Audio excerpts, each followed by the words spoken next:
Sa mga ex dyan, huwag na kayong umasa sa Valentine's Day na makakascore pa kayo. Kaya ako, pag nag-chat yung ex ko, bakit may ganun tanong? Wait lang. Bakit kasi may ganun tanong? Mag-chat-chat.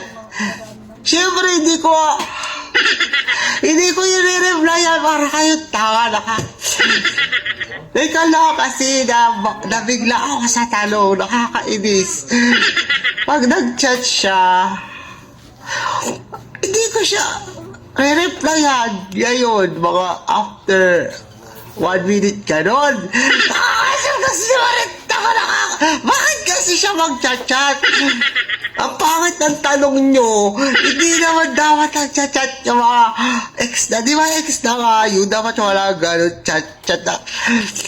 Hindi, iba nyo naman kasi yung usapan eh. Para kayong yun, hindi ako papayag. Bukas na lang. Basta ayoko. Para kayong ang pangit ng tanong nyo. Kainin.